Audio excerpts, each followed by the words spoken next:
Finn MacCool and the Giant's Causeway, written by John Dougherty and illustrated by Lee Cosgrove.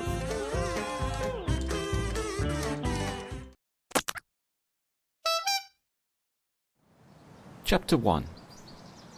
Long, long ago, there lived in Ireland a mighty giant by the name of Finn MacCool.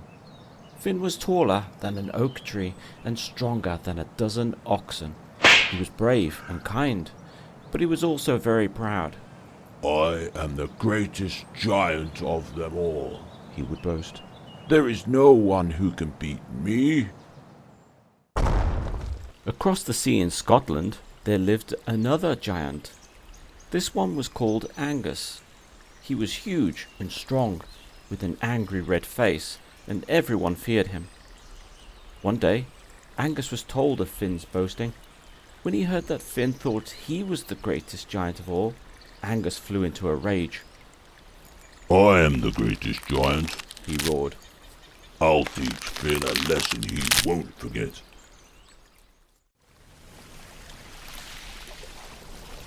Angus strode angrily to the shore.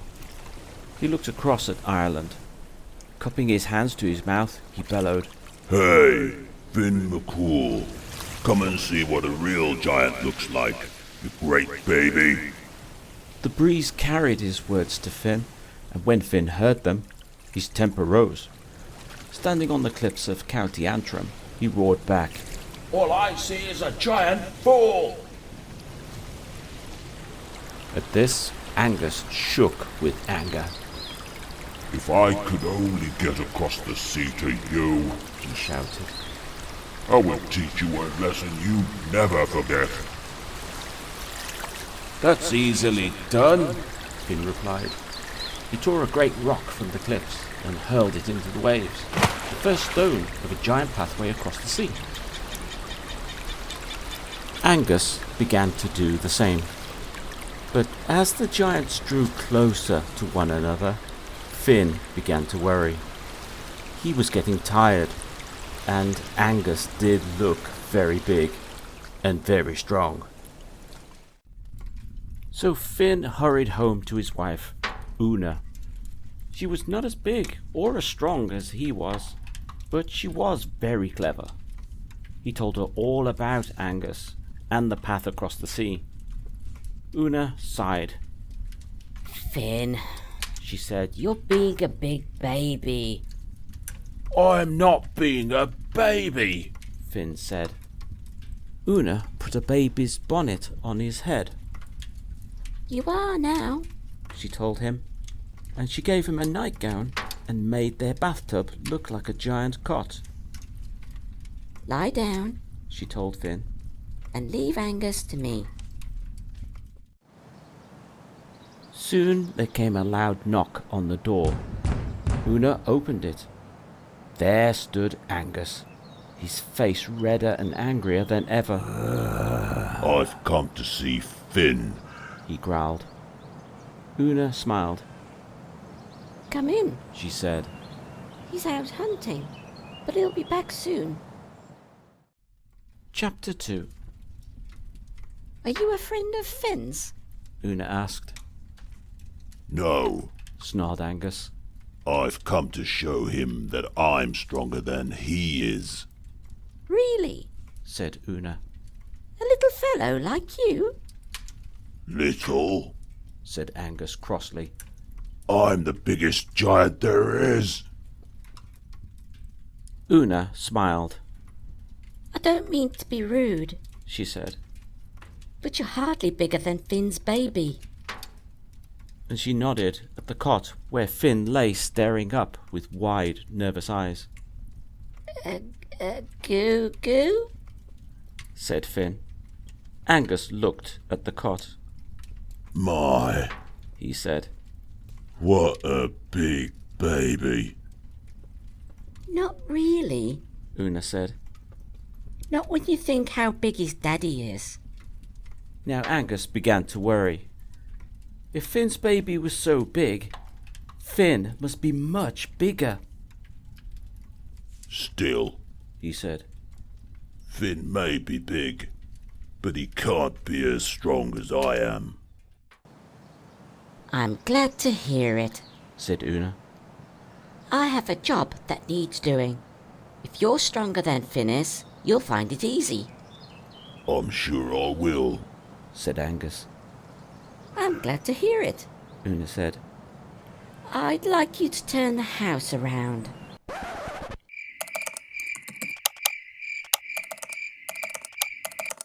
Angus stared. Turn the house around, he said. Why, yes, said Oona. Finn always turns the house around at this time of the day. I like the sun to shine in the door. Angus gulped. He went outside and took hold of the house. Then he heaved and heaved and heaved, and very slowly he turned the house around.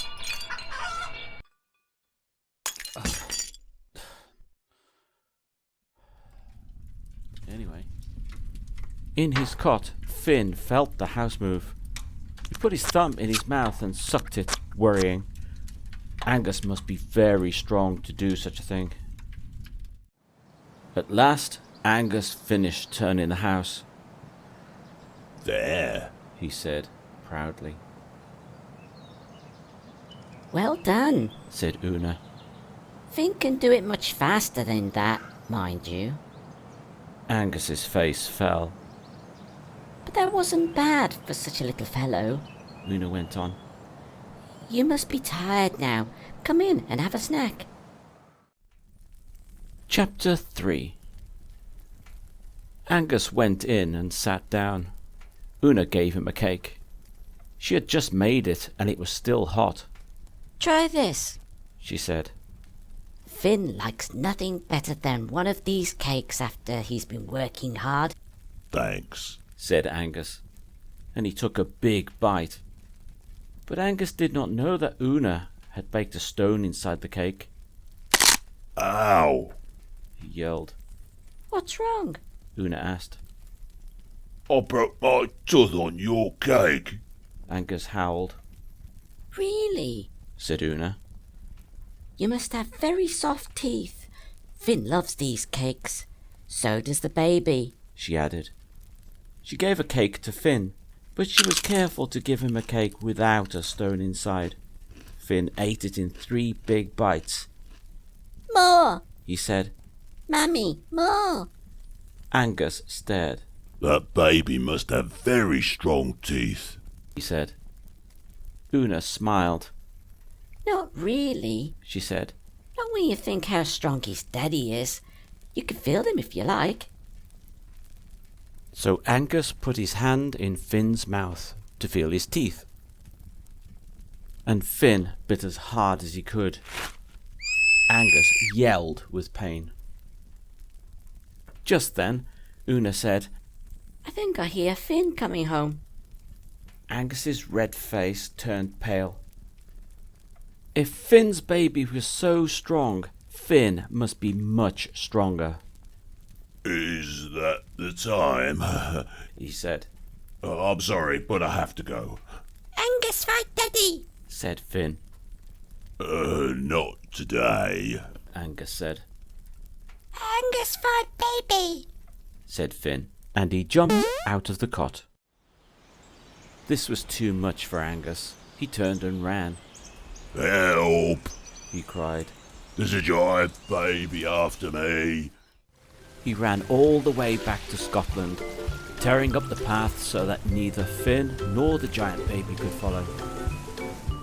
And Finn and his clever wife laughed and laughed, knowing that Angus would never again cross the sea to Ireland in search of the mighty Finn MacCool.